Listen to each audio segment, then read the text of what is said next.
Well, thank you very much, and welcome.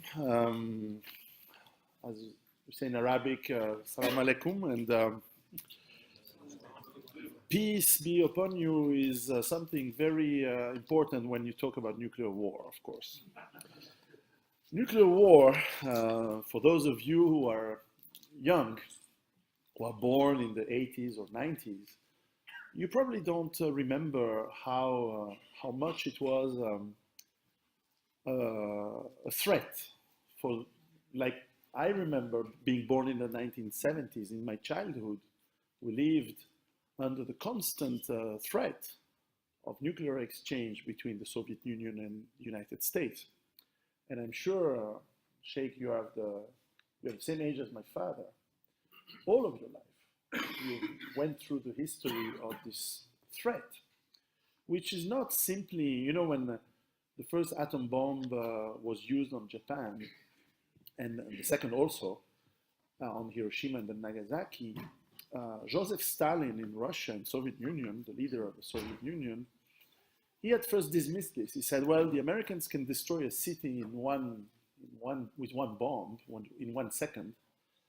I can destroy a city with my artillery in 1 day." And yes, it may be factually true, but in reality, everybody knew at the time that the nuclear war, nuclear weapons were changing completely the, the terms of war. And for those of us who are old now and remember how it was, believe me, when suddenly in the 1990s, with the collapse and end of the Soviet Union, we thought that this big danger would be gone. We were wrong, unfortunately. And when I wrote my first book about how we deal and how we survive with what I believe is coming, and it has already started, with the economic collapse on a global scale, I had to write a little paragraph on nuclear war and said, yes, there is the possibility of nuclear war, but I hadn't really thought about how you cope with it. And so it was a very short paragraph, and basically I dismissed it a little bit as either something that you cannot survive, or, well, I will then deal on a later scale. And incidentally, a year ago exactly, I started to think about this, and I was contacted by a gentleman who has been the specialist for nuclear, bacteriological, and chemical warfare for the French gendarmerie, the elite gendarmerie, the GIGN, le Groupe d'Intervention de la Gendarmerie Nationale in France. And he contacted me and said, well, I liked your books, and maybe we can write a book together. And so we decided to read, and I researched this topic also because it was, of course, fascinating and very interesting for myself. And this led to a book which I have here. In fact, this is the first copy. Well, it's not a copy of the book, but clearly this is the last. I am still putting my last little changes of it, and it will be published in a few weeks, in a few months maybe. And of course, the topic is how you survive to nuclear, radiological, bacteriological, and chemical incidents, which can include warfare, of course. So here I will focus only on the nuclear part, and clearly this is something that anyone who watches the news today, honestly, has to. It has never been that possible since 1962.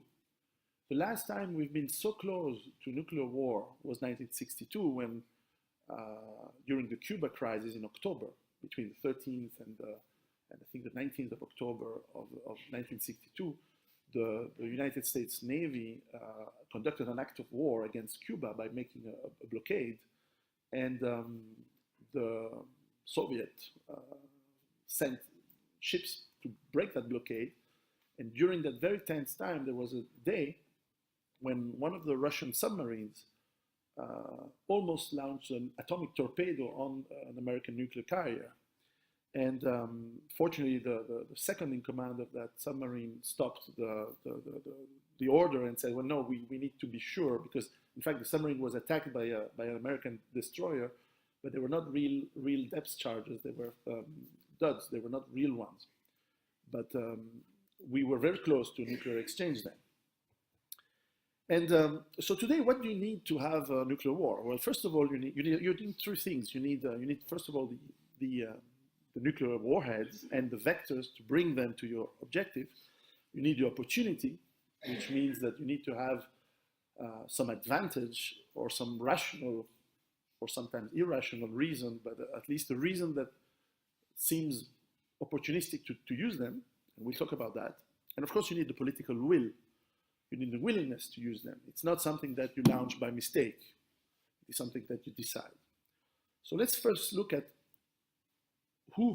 what are the countries today, the organizations that have nuclear weapons today.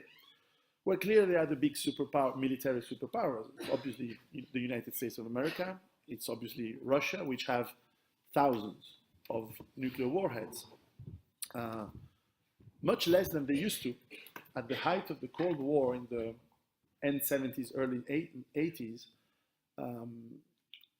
United States had 16,000 warheads and Russia had almost 40,000. That's a huge amount. Today, this is much less, but they're more precise, more advanced in technology. You have, of course, some smaller players like United Kingdom or France, which have about 200 warheads each. You have China, which also starts to have not only more warheads, but more importantly is the ability to project them with missiles, submarine-launched missiles. Of course, you have India and Pakistan, which each has about 100, and the vectors for local delivery. You have North Korea now. You have Israel, which has between 70 and 400, depending on the sources, and has capacity to launch them through cruise missiles and submarines. So it has the capacity to hit any part of the world. And of course, there is a big mystery on Iran. Is Iran developing nuclear weapons? We don't really know officially, at least. And then you have some other countries which could have atomic weapons very quickly. And these countries are Japan, South Korea, which have the engineering, the manufacturing, and the technical skills to build them in a few months, very quickly. And you have Saudi Arabia, very interestingly, which has a deal with Pakistan. They funded Pakistan's nuclear research and nuclear development. And there is a deal, and actually right now, there's some concerns, or certainly in the news, we're talking about the ability of Saudi to receive missiles with nuclear warheads from Pakistan as part of this deal. So that's a few countries, but there are countries which may have political willingness in some scenarios to use it. The questions also that remains open is, are terrorist organizations able to put their hands on nuclear weapons? And so far, this has been extremely unlikely. And this is technical, but every nuclear warhead has a signature and has a sort of fingerprint. And the material which they are built is extremely tracked. And of course, the scenario means that if a terrorist organization gets a nuclear weapon, it means that someone gave it to them. And so it's fairly easy to find out who gave it to them. And this is probably why this has never happened so far. But you cannot rule out the possibility that this may happen eventually. Now, I think the most interesting part is the political will. Who has the ability and decision capacity to say, yes, now we go to nuclear war? Because obviously it has not been used since World War II. And the mythological impact of nuclear warheads and nuclear bombs has been huge because of movies, because of, in the popular culture, we always have seen movies of post-apocalyptic worlds like Mad Max and others. And the mere use of nuclear weapons is something extremely, extremely scary for all of us. So any country who would start to use them would be immediately seen as extremely evil and extremely beyond any reasonable aspects. And in fact, how nuclear weapons were to be used, at least officially, since the end of the 1940s, have always been, there's no country who said we will use nuclear weapons first. They always said we will only use them if attacked or if our survival is at stake. That was the official reason, because now we know, because of course some archives have been declassified, especially from United States and also from the Soviet Union, that there had been plans to use nuclear weapons immediately as first strike. And most of these plans came from the United States. In fact, in 1952, the United States had a real plan of attack to completely obliterate the Soviet Union without warning, as a surprise attack. And this is what, by the way, in the media, in the movies, they always said it would be the opposite. They always said, oh, Russia will attack us in a surprise attack and things like that. Russia never planned to have surprise attacks on the West. They planned to use nuclear weapons in a war immediately. That's true. But they never planned to attack with nuclear weapons as a surprise attack.